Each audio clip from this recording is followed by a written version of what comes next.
There is one mind common to all individual men. They are merely two spheres of activity within one mind. There are not two minds. Your conscious mind is the reasoning mind. It is that phase of mind which chooses, weighs, dissects, analyzes, investigates, scrutinizes, comes to conclusions and decisions. For example, you choose your books, your home, your partner in life. You make all your decisions with your conscious mind. On the other hand, without any conscious choice on your part, your heart is kept functioning automatically, and the process of digestion, circulation, and breathing are carried on by your subconscious mind through processes independent of your conscious control. Your subconscious mind accepts what is impressed upon it, or what you consciously believe. It does not reason out things like your conscious mind. It's a one-track mind. It does not argue with you controversially. Your subconscious mind is like the soil, which accepts any kind of idea, good or bad. Your thoughts are active and might be likened unto seeds. Negative, destructive thoughts continue to work negatively in your subconscious mind, and in due time will come forth into outer experience, which corresponds with them. Remember, your subconscious mind does not engage in proving whether your thoughts are good or bad, true or false, but it responds according to the nature of your thoughts or suggestions. For example, if you consciously assume something to be true, even though it may be false, your subconscious mind will accept it as true and proceed to bring about results which must necessarily follow because you consciously assumed it to be true. Your subconscious mind cannot argue controversially. Hence, if you give it wrong suggestions, it will accept them as true and will proceed to bring them to pass as conditions, experience, and events. Your subconscious mind is oftentimes referred to as your subjective mind. Your subjective mind takes cognizance of its environment by means independent of the five senses. Your subjective mind perceives by intuition. It is the seat of your emotion and the storehouse of memory. Your subjective mind performs its highest functions when your objective senses are in abeyance. In a word, it is that intelligence which makes itself manifest when the objective mind is suspended or in a sleepy, drowsy state. Your subjective mind sees without the use of the natural organs of vision. It has the capacity of clairvoyance and clairaudience. Your subjective mind can leave your body, travel to distant lands, and bring back information oftentimes of the most exact and truthful character. Through your subjective mind, you can read the thoughts of others, read the contents of sealed envelopes and closed safes. Your subjective mind has the ability to apprehend the thoughts of others without the use of the ordinary objective means of communication. It is of the greatest importance that we understand the interaction of your objective and subjective mind in order to learn the true art of prayer. When your conscious and subconscious mind function harmoniously and peacefully, when they work together in unison and in harmony, the result of that is harmony, health, and peace, and joy, and happiness. All the evil, the pain, the suffering, the misery, and the war, and the crime, and the sickness in the world are due to the inharmonious relationship of your conscious and subconscious mind. Remember, we said your subconscious is impersonal, non-selective. In the Bible, it says the husband is head of the wife. The husband in the Bible is your conscious mind, and the wife is called the subconscious in the Bible. That's not true from a literal standpoint, but it's true psychologically only. Your subconscious is controlled by your conscious mind. It's amenable to suggestion and controlled by it. So the wife, your subconscious, is subject to the man or to the mind, and conscious mind in all things. That's true psychologically only. Whatever your conscious mind, remember, feels to be true, your subconscious accepts. Your capacity to imagine and feel, and your freedom to choose the idea you will entertain, gives you power over all creation. Do not dwell on the imperfections and shortcomings of others, or their frailties, or their derelictions. Why? Because whatever you think and feel about another, you create in your own mind, body, and circumstances. Ask yourself, would I like to live with what I'm thinking and wishing for the other? If you would, well, if the answer is in the affirmative, of course you're on the right track. Remember, your thought is creative. And what you think about the other, you are creating in your pocketbook too, and in all phases of your life. What you do not wish done unto you, do not feel it is done unto you or another. Now, chance or accident is not responsible for the things that happen to you, nor is predestined fate the author of our fortune or misfortune. Your subconscious mind is not concerned with the truth or falsity of what you consciously feel or believe to be true. Select only that which is true, lovely, noble, and godlike, and your subconscious will reproduce accordingly.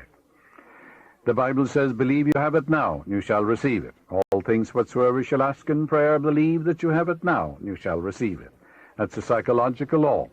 Assume the mood that would be yours had you realized your desire. And as you do this, wonders will begin to happen in your life. You know, Edison discovered, or he knew intuitively, that the voice caused undulatory currents in the atmosphere. And he reasoned it out. He said such currents could reproduce the voice. The idea came to him that inasmuch as your voice produced waves, that these waves would reproduce that voice. That's believing you have it now and you shall receive it. So he developed a phonograph. The idea came from his subconscious mind.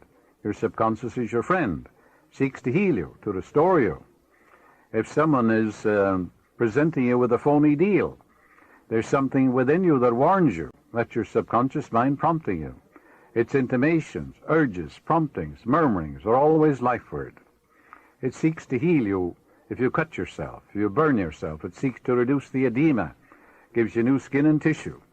If your child is very sick and you're completely exhausted, and you think about waking up to give the medicine to your child at 2 or 3 o'clock in the morning, it'll wake you up, no matter how tired you are, exactly at 2 o'clock to minister to your child. Its tendency is always lifeward. Electricity, Edison knew, was produced by friction. Reverse it. Friction, in turn, produces electricity. Edison knew the transformation of forces. He knew that transformation of force, that the force is reversible. Heat produces mechanical motion. Mechanical motion produces heat. Cause and effect, action and reaction. These are cosmic and universal. Pray believing that you already possess what you pray for. Yes, and it will come to pass. This is the law of inverse transformation. For example, if the sale of your home brought a certain amount of joy, satisfaction, elation into your mental atmosphere, then the feeling that would be yours if you realized it would also produce that. In other words, that feeling or that mental state captured in your imagination and feeling must produce the sale of the home. Because if the sale of the home, actual sale of it, brought a certain joy and satisfaction to you, then reverse it. Capture the feeling, the mood that would be yours if you sold it, by imagining the check in your hand, giving thanks for it, depositing it in the bank, doing the things you would do were your home sold, all in your mind or your imagination, and then that attitude of mind will produce it. Awaken within yourself the feeling that would be yours if you now realized your desire, and that feeling will produce it. A young boy, a D-Malay boy, who wanted to go to a certain college, had difficulty, and was rejected.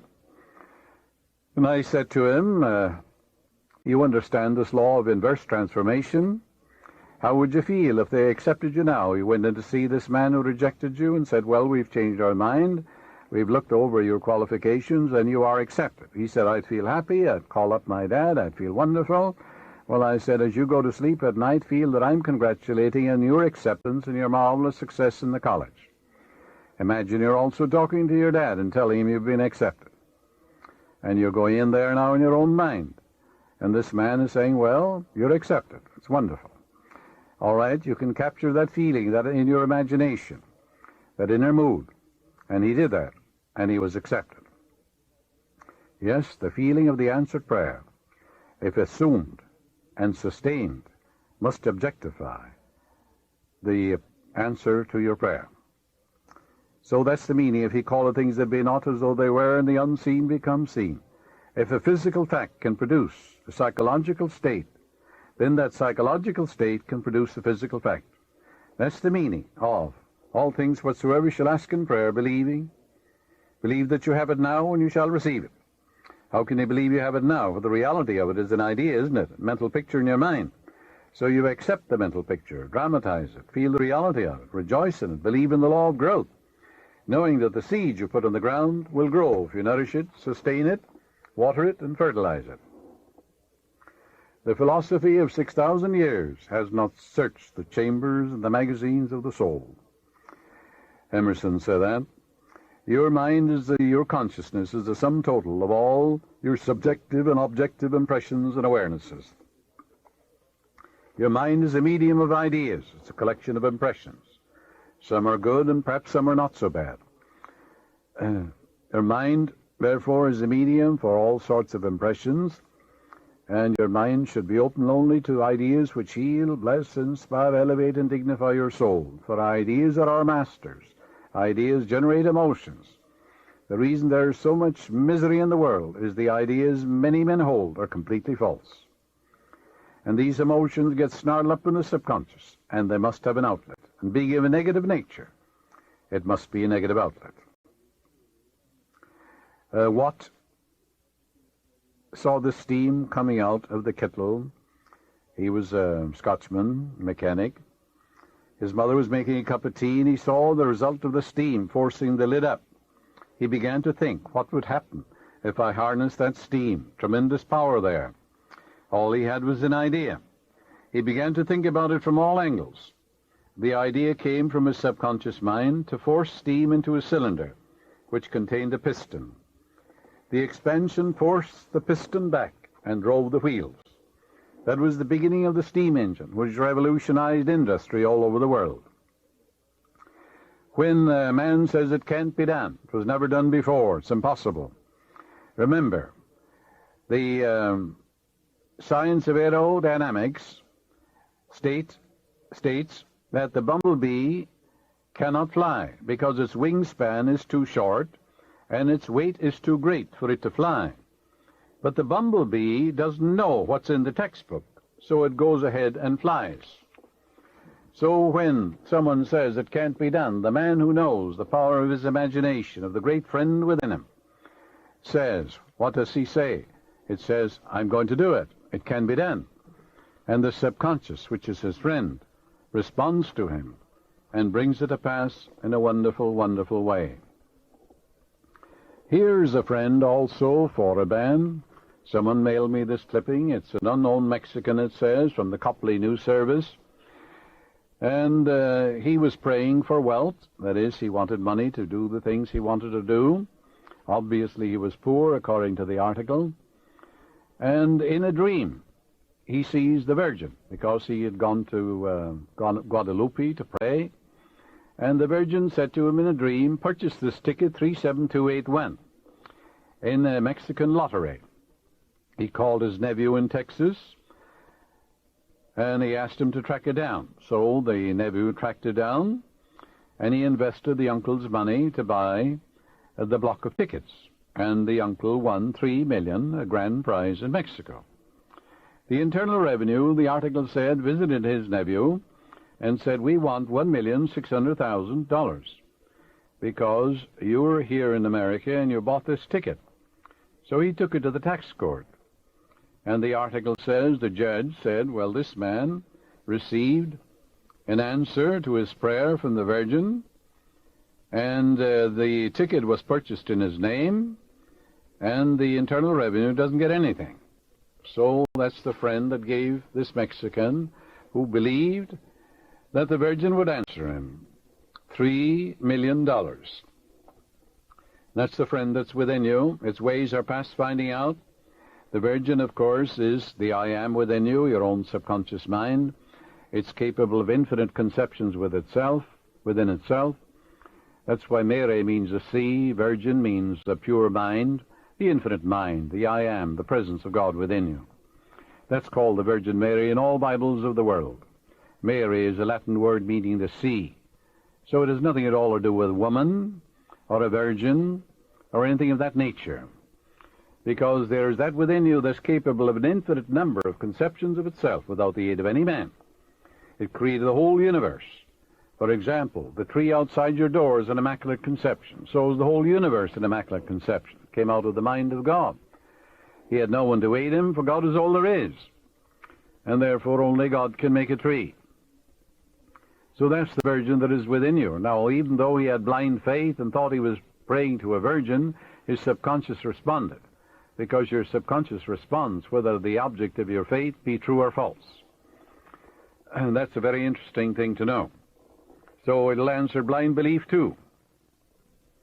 The subconscious mind, in your subconscious mind, there is an intelligence and wisdom which comes to the aid in emergencies when a direct demand is made upon it.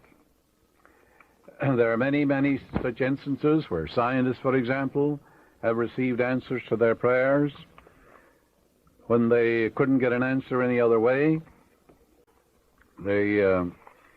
Nicholas Tesla, a brilliant electrical scientist who brought forth the most amazing innovations, he said when an idea for a new invention came into his mind, he would build it up in his imagination, knowing that his subconscious mind would reconstruct and reveal to his conscious mind all the parts needed for its manufacture in concrete form.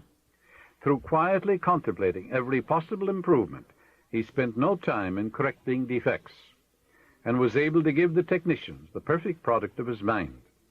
He said, "Invariably, my device works as I imagined it should. In 20 years, there has not been a single exception." His subconscious mind gave him the answer to all his inventions.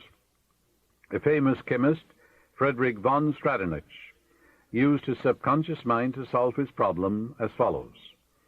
He had been working laboriously for a long time, trying to rearrange the 6 carbon and 6 hydrogen atoms of the benzene formula. He was constantly perplexed and unable to solve the matter. Tired and exhausted, he turned the request over completely to his subconscious mind. Shortly afterwards, he was about to board a London bus.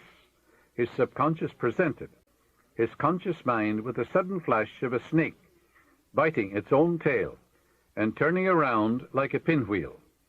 This answer from his subconscious mind gave him the long-sought answer of the circular rearrangement of the atoms that is known as the benzene ring, and every high school boy knows how that came to pass through this, you might say, flash of illumination from the depths of the man's subconscious mind. Countless inventions came through that way.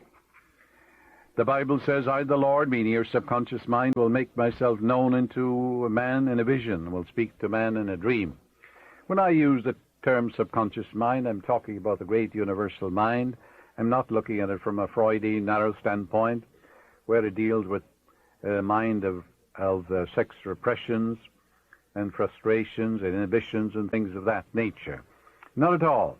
I am talking of the Father within which doeth the works. You can call it the supernormal mind, the superconscious mind, the subliminal mind. You can call it Allah, Brahma, reality, infinite intelligence, self-originating spirit, life principle. Call it by any name you want to. Actually, it's nameless anyhow. But it is that subjective depths of view, that subjective wisdom and intelligence that controls all your vital organs when you're sound asleep, that sometimes answers your prayer in a dream, in a vision of the night.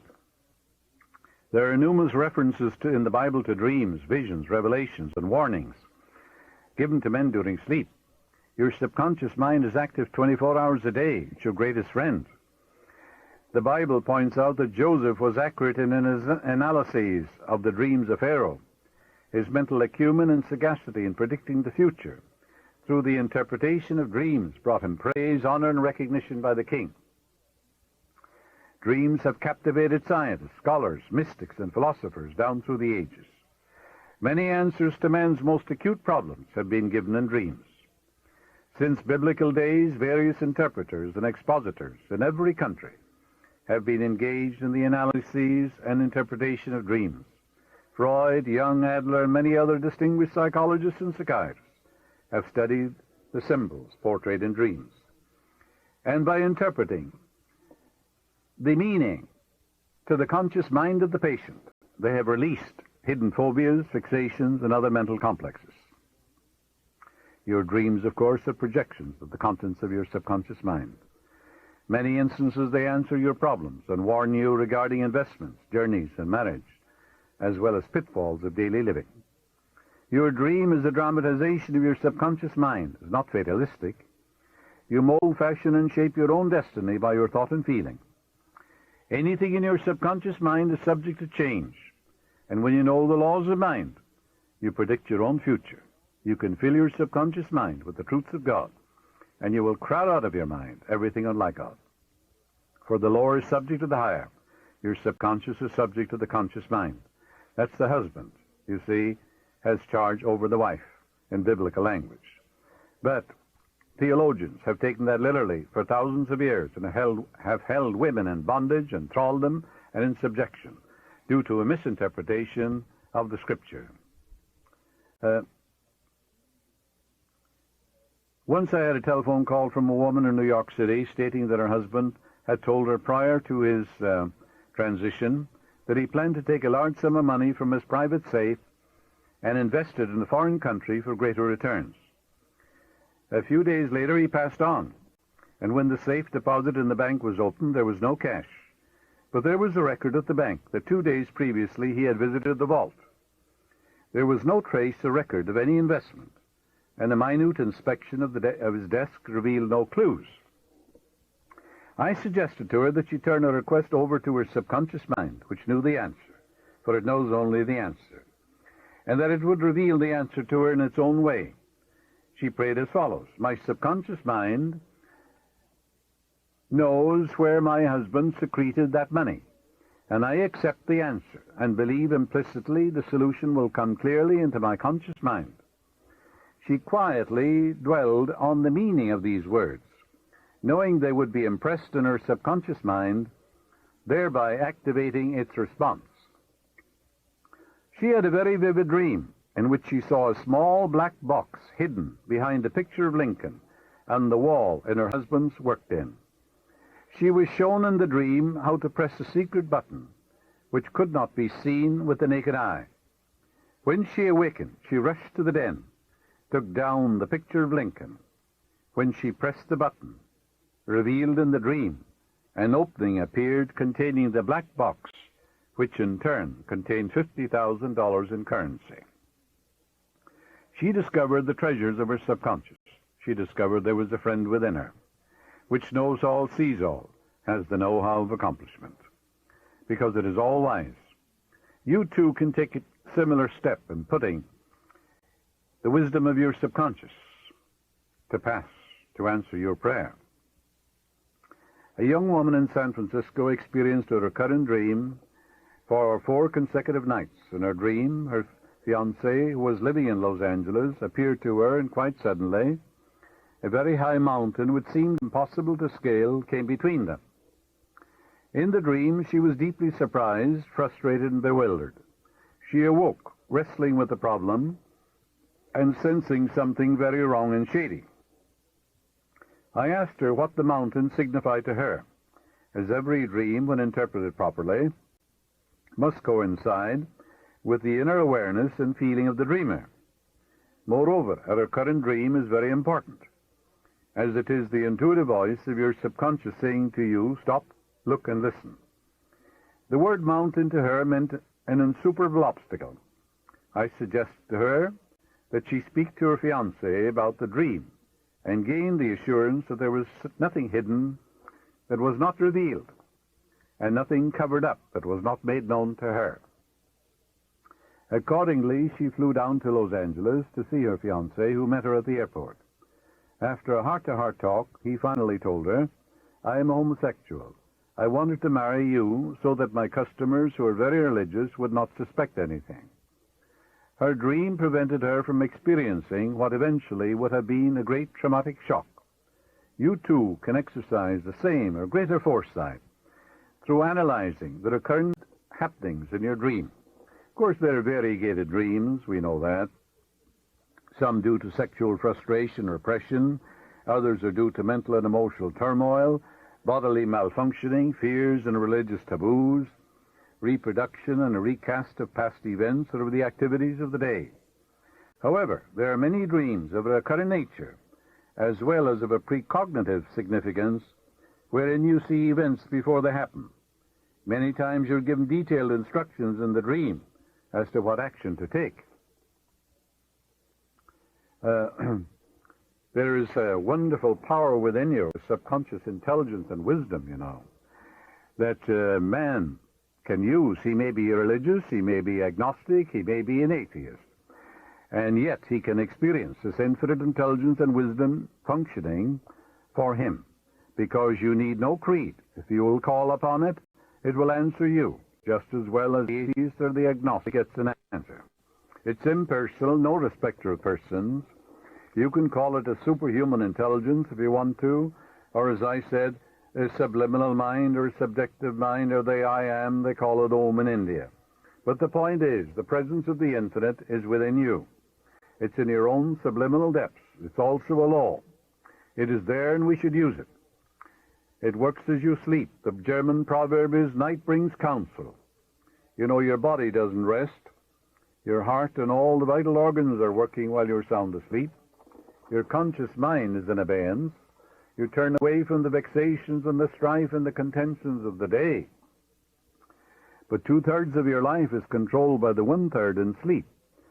What do you go to sleep with every night? Go to sleep in the feeling that you're a tremendous success, that you're absolutely outstanding. If you have a problem, contemplate the solution. Say, infinite intelligence gives me the solution. I accept the answer. It comes to me in divine order. So that subjective self of you corrects the errors of the day and anchors your thought to the supreme intelligence within you. In other words, the ancient Hebrews said you participate in the wisdom and the foreknowledge of the gods when you're sound asleep, because healing currents are released when you're asleep. The Bible says, He giveth His beloved in sleep. I lay me down in peace to sleep, for Thou, Lord, maketh me dwell in safety. Arthur Rohr, a great industrialist, a business tycoon, when he has a conference, and there's a very important decision to be made, he closes his eyes, relaxes, let's go, and his associates do the same thing. They get quiet and still. What do you suppose they think about? That there's an infinite intelligence within them that knows the answer, knows what's best for the organization, knows the right decision, for there's nothing it doesn't know. And therefore they contemplate that right decision, the harmonious solution, the creative idea, in the quietness of their own mind. In that quietude and that relaxed state, the wisdom of the subconscious rises to the conscious mind, when the conscious mind is in abeyance. And he gets marvelous results. Then when they open their eyes, they know the decision to make. And it's always right. Because when your motivation is right, your decision will be right. If your motivation is wrong, no matter what you do will be wrong. And therefore, when you're asked to make a decision, well, ask yourself, what is my motivation? Looks good to me. And that proposition he made looks sound. I prayed about it. Infinite intelligence guides me, directs me what to do, and reveals to me the answer. Then it looks good to you, and your motivation is right, and whatever you do will be right, because it will be right action for you.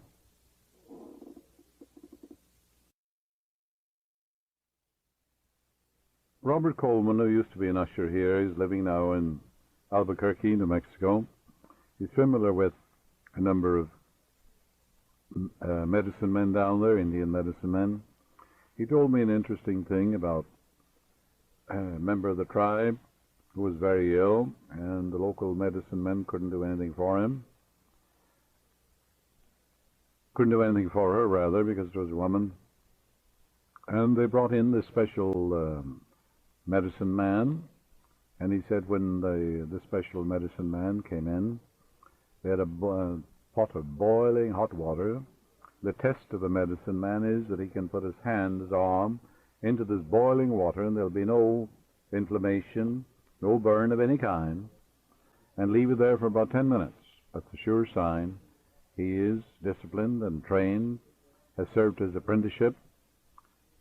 And then after that, he said, he put some blankets on the woman, chanted some Indian songs, that is, prayers, incantations, holy songs based upon their tribal beliefs. And then he said he lay down beside the woman, went to sleep, calling on the Great Spirit. When he woke up, he said the friend has healed her. And of course meant the Great Spirit. That's what this particular tribe calls God, the Great Spirit. Now what did he mean by that? Well, he came, of course, believing, and in this passive, quiet state of mind, as he began to chant, the woman, of course, was receptive, open-minded, ready to receive. According to your faith is it done unto you, according to your belief is it done unto you. And she being open and receptive, and he full of faith and confidence in the vitality, the intelligence, and the miraculous healing power that is within him. And his faith is communicated to her in that deeper state of mind, and then she got well. That's what we call prayer therapy, or some people call it spiritual treatment, and so forth. It's simply dwelling upon the infinite spirit and power that is within you. I am the Lord that healeth thee. I am the Lord thy God. I will come and heal thee. I will restore health unto thee and heal thee of thy wounds, saith the Lord. All these, of course, are biblical expressions. All healing is of the Most High. So there's only one healing presence, you see. And when you pray for a person, just like this medicine man did, you don't dwell on symptoms or the bodily condition or fever or anything. You just dwell upon the intelligence, the wisdom, the vitality, the wholeness, and the beauty and the perfection of the infinite, animating, sustaining, and strengthening this other person. And then the presence of God is resurrected in the other. And that's the basis of all healing. Dr. Elsie McCoy in Beverly Hills, who wrote an article for my book called Psychic Perception, and I'm quoting what she said. She was engaged to a very wonderful surgeon in Chicago. She gave me permission to write this in the book, of course, and she shows clearly what constructive thinking according to principle will accomplish. She has studied extensively in Europe and Asia. Her early days was engaged to a prominent surgeon in Chicago. They were separated by over 1,000 miles due to their different assignments. She operates in Beverly Hills. Ever since she was 18 years of age, she has made it a habit, she said, to affirm during the day, only divine right action takes place in my life. And whatever I need to know is revealed to me instantly by the infinite intelligence within me. Her gradual reiteration of these truths caused them to reach the subconscious mind, which responded accordingly. One night, while she was sound asleep, she saw and heard clearly, in a vivid dream, her fiancé in Chicago talking to a nurse, and in addition, dating her for a weekend, saying to her, "You know I'm engaged," but she is 1,000 miles away and knows nothing about it. Dr. McCoy phoned him the next day and told him about the silly and foolish dream she had had and laughed about it. He was furious and accused her of having employed detectives and of spying upon him. With that, she dissolved the engagement, and subsequent events showed the wisdom of her subconscious in protecting her from what would undoubtedly have been a tragic marriage. Her right thinking activated her subconscious mind, which revealed to her what she should know before she got married. And that's a very interesting thing. So the subjective seeks to protect you if you'll only listen to it. Some brush these things aside and say, oh, it's only a dream.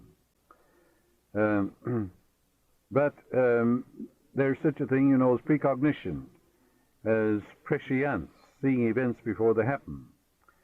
And also you can protect yourself if you see something negative for yourself or another, because prayer will change your mind. A girl we'll call Louise is written up in Psychic Perception, by the way.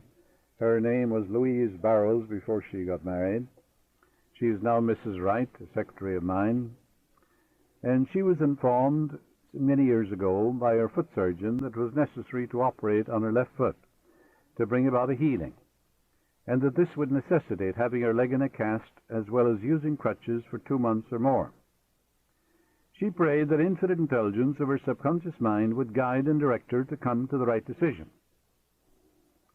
She turned this request over to her subconscious mind every night, and at the end of the fortnight she saw a doctor, a friend of the family, who in the dream state pointed to hexagram 35 in the I Ching, which said, progress.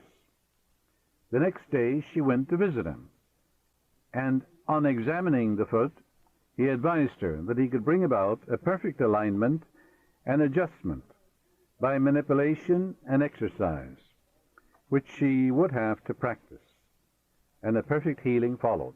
That's back in 1961, the first time I gave a series of lectures on the meaning of the I Ching for Southern California. Actually, I think I was the first to introduce it here.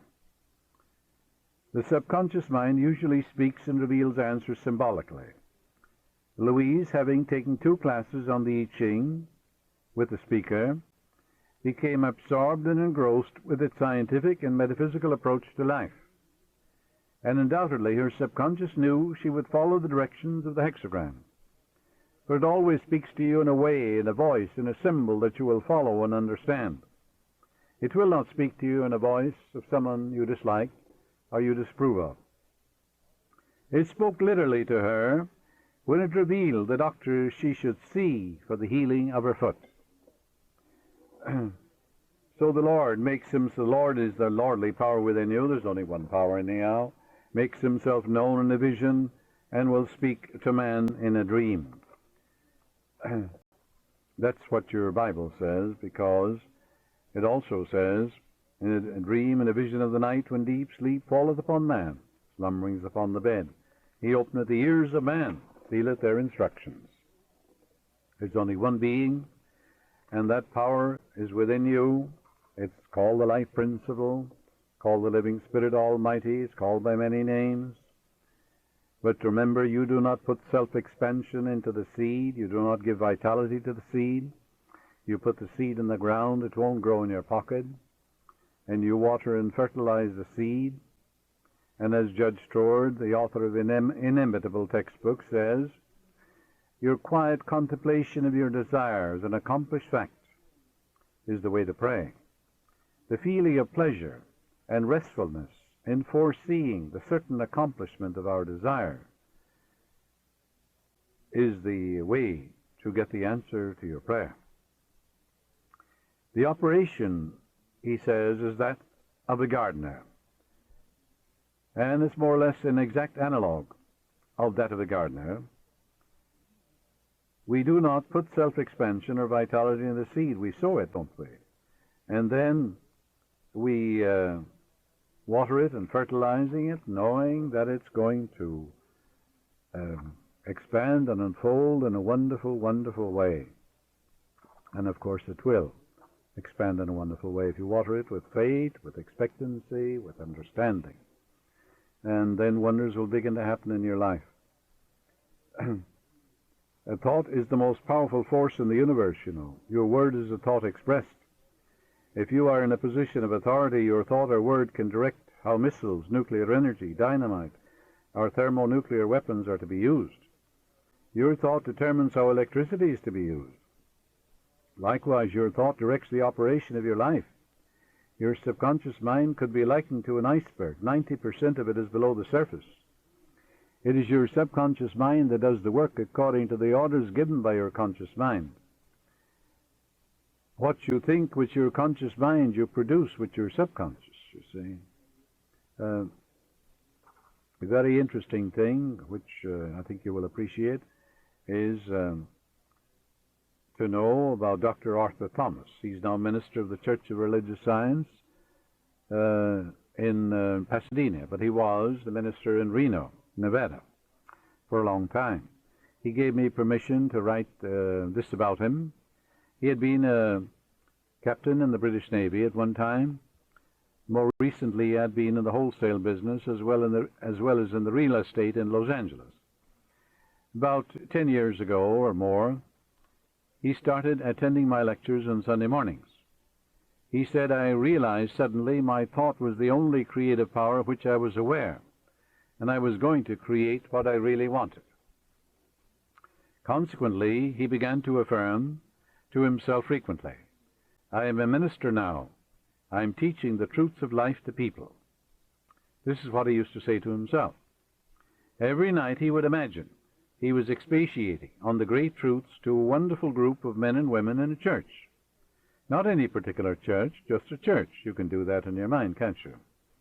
He continued to think along these lines for a month or so when he decided to take the ministerial course at the Institute of Religious Science here in Los Angeles, confident of the end result, as he had already imagined and felt as true the reality of that which he imaged in his mind. He passed all tests and examinations in divine order, was offered the church immediately after finishing his seminary course. He is now doing exactly what he decreed mentally. He knew that his subconscious mind would respond mathematically and accurately according to his thinking process. That's the meaning of according to your faith is it done unto you. And of course it is. During a trip to Mexico a few years ago in the famous pyramids, I met a minister who had a pronounced facial tic, which was very aggravating and humiliating to him. He had received alcoholic injections, which were supposed to deaden or paralyze the nerve. But after some months, the tic flared up again. The condition became very acute when he spoke before his congregation or other social gatherings. He had reached the point where he was actually contemplating resigning because of the comments of the people and his own sense of embarrassment. You know, the tic was in the right eye, and you think, well, this particular aggravating condition would go on while he was talking. Well, as he said to me, you know, a lot of people think I'm dating someone or I'm flirting with them, he said. After a prolonged discussion, I remarked that I had a deep inner feeling that he had a pronounced sense of hurt, plus a guilt complex, which he was unwilling to face subjectively and objectively. This tic condition was affecting his right eye, which could possibly symbolize something he did not want to look at in his home or office. There was some reason why his subconscious mind was selecting his face and his right eye as a scapegoat. This situation needed his psychic perception to recognize how to deal with it. He admitted freely that he no longer believed in what he was teaching, which gave him a guilt complex. Moreover, he was afraid to resign because he felt he could not make a living outside the ministry. He deeply resented members of his board who criticized whenever he deviated from the orthodox standard of teaching. All this nervous pressure was converted by his subconscious mind into a tic. The affliction compensated him in a morbid way for his failure to be honest and forthright and admit to his congregation that he no longer believed according to the directives and dogma of the church. He freely admitted this to me, and I suggested to him, in turn, that on the following Sunday, when he returned from his vacation, he should speak freely from the platform and tell his congregation that he was resigning, since he no longer believed what he was preaching. He understood that to teach one thing and to believe another created a powerful negative conflict in the mind, resulting in mental and physical disorder. He spoke from the depths of his heart to his congregation, then resigned. In a letter to me, he said, I felt a tremendous relief and a great sense of peace came over me. My constant affirmation was... A few years ago, where I wrote a book, I had a most interesting conversation with an old friend whom I had known previously in India. I shall call him Harry. He practiced clairvoyance, astral excursions for many years. His daughter was studying in Honolulu, had been very ill, actually at the point of death. A cable was sent to him in Calcutta, and the moment he received it, he adopted a yoga posture, closing his eyes, got into a passive, quiet, receptive state of mind. He visualized his fourth-dimensional or astral body emerging through his head, with all his faculties, and he decreed firmly, knowingly, and with deep conviction, I want to appear instantly to my daughter and minister to her. I might interject here that, of course, astral traveling, fourth-dimensional traveling, has gone on since the dawn of time. In other words, man can live outside his body. Modern science knows that today. The average man is living in the Dark Ages. He doesn't even know what's going on. You can see, hear, feel, smell, travel independent of your physical organism, as we said at the beginning of this lecture. And you can see without eyes, hear without ears. You can do all these things. Nature leaves no gaps and makes no mistakes. So it was intended that you use all these faculties transcendentally of your environment. So he said, I want to appear instantly to my daughter and minister to her. He repeated this command about 6 times, then dropped off into a profound slumber. Notice the wonders of your subconscious mind. Immediately he found himself at his daughter's bedside. She was asleep, but awakened immediately and exclaimed to him, Dad, why didn't you tell me you were coming? Help me. He placed his hands upon her and chanted certain religious phrases and told her, you will arise in a few hours and be well. She had a wonderful healing. Her fever immediately subsided, and she shouted to the nurse, I am healed. I am well.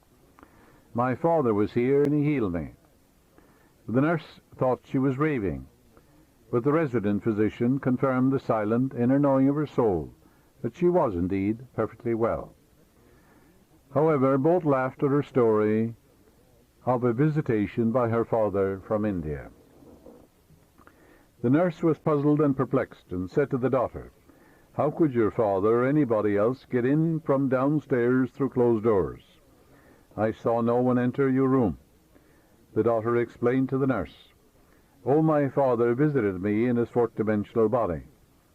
He laid his hands on me and prayed with me. The nurse said, I don't believe in ghosts, apparitions, or voodoo. The girl realized that further explanations would be useless. Harry said that he was perfectly conscious all the time. Considering the distance between Calcutta and Honolulu and the time difference, he discovered that he'd been absent from his physical body just 10 minutes in all. Harry is a medical doctor, has tremendous faith in spiritual healing, is very familiar with the many schools of healing. He realized his presence gave a tremendous transfusion of faith, confidence, and courage to his daughter, which impregnated her subconscious mind, and according to his belief and that of his daughter, it was done unto her. These are the wonders of the friend within you. That's the deeper mind. Your subconscious mind is never short of ideas. There are within it an infinite number of ideas ready to flow into your conscious mind and appear as cash in your pocketbook in countless ways. This process will continue to go on in your mind regardless of whether the stock market goes up or down, whether the pound sterling or dollar drops in value. Your wealth is never dependent on bonds, stocks, or money in the bank. These are really only symbols, necessary and useful, but only symbols. So as you go to sleep at night and you say to yourself, wealth, success, wealth, success. Well, you admit there is such a thing as wealth. You admit there is such a thing as success. The infinite can't fail. The infinite is within you. You're born to win. You're born to succeed. Just take these two words. What happens? They activate the latent powers of your subconscious, and you're compelled to succeed. You're compelled to be wealthy. The point I wish to emphasize is that if you convince your subconscious mind that wealth is forever circulating in your life, and there's always a surplus. You will always and inevitably have wealth, regardless of the form it takes. It has taken the form, as you know, an amalgam of copper and tin or zinc or something right now. It hasn't any intrinsic value. You use a piece of paper, don't you? The only value it has, the value that we place upon it. The government says this $10 bill will buy so many oranges and all that. All it is a piece of paper. It isn't even silver, it's not even gold. There are people who claim that they're always trying to make ends meet. They seem to have a great struggle to meet their obligations. Have you listened to their conversation? In many instances, their conversation runs along this vein. They're constantly condemning those who have succeeded in life and who have raised their heads above the crowd. Perhaps they are saying, "Oh, that fellow has a racket, he's ruthless, he's a crook." This is why they lack. They're condemning the thing they desire and want. The reason they speak critically of their more prosperous associates is because they're envious and covetous of the other's prosperity. The quickest way to cause wealth to take wings and fly away is to be envious, jealous, or criticize and condemn others who have more wealth than you. You can rest assured that that will impoverish you and bring more and more lack into your experience. There is one emotion which is the cause of the lack of wealth in the lives of many people. Most people learn this the hard way. It is envy. If you see a competitor depositing large sums of money in the bank, and you have only a meager amount to deposit, does it make you envious?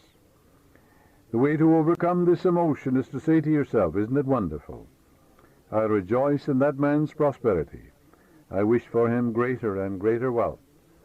And you're selfish when you do that, because what you're wishing for him, you're creating in your own mind, body, and experience. To entertain envious or jealous thoughts is devastating, because it places you in a very negative, destructive position.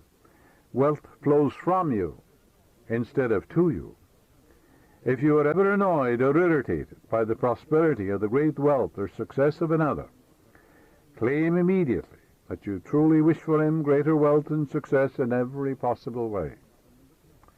This will neutralize the negative thoughts in your mind and cause an ever greater measure of wealth to flow to you by the law of your subconscious mind. If you are worried and critical about someone whom you claim is making money dishonestly, cease worrying about him. You know such a person is using the law of mind negatively. The law of mind takes care of him. Your Bible tells you, "Fret not about evildoers and the workers of iniquity," in your 37th Psalm. So read the 37th Psalm. It's a great eye-opener, you know. Be careful not to criticize a man for the reasons that we just said. Remember, the block or obstacle to wealth is in your own mind. You can now destroy that mental block. This you may do by getting on mental good terms with everybody, wishing for everyone what you wish for yourself. And as you do, wonders will begin to happen in your life. It is your right to be rich, you know. You're here to lead the abundant life. You're here to be happy, radiant, and free. You should therefore have all the wealth you need to lead a full, happy, and prosperous life. Of course you should. You're here to grow, expand, and unfold spiritually, mentally, materially, and professionally. You have the inalienable right to fully develop and express yourself along all lines. You should surround yourself with beauty and luxury.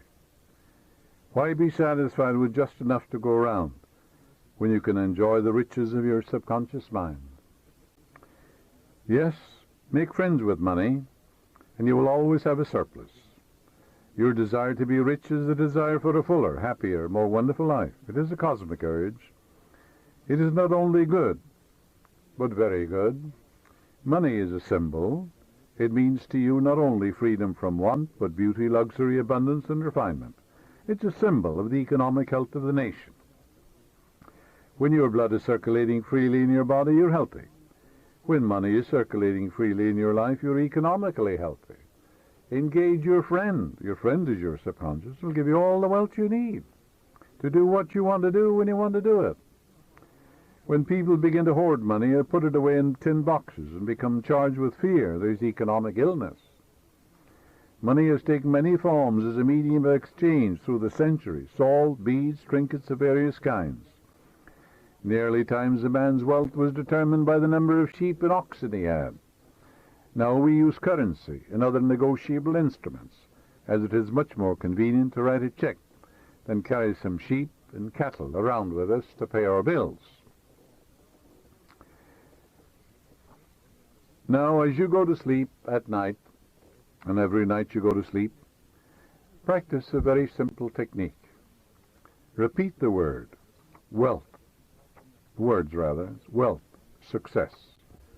Wealth, success. You admit there's such a thing as wealth. Walk down the street. Go out into the country. Can you count the stars or the sands on the seashore? And you're born to win, to succeed. The infinite can fail. The infinite is within you. So wealth, success. Use these words quietly, easily, and feelingly. Do it over and over again as a lullaby. Yes, you will be amazed at the result. Wealth will flow to you in avalanches of abundance. This is an example of the magic power of your subconscious.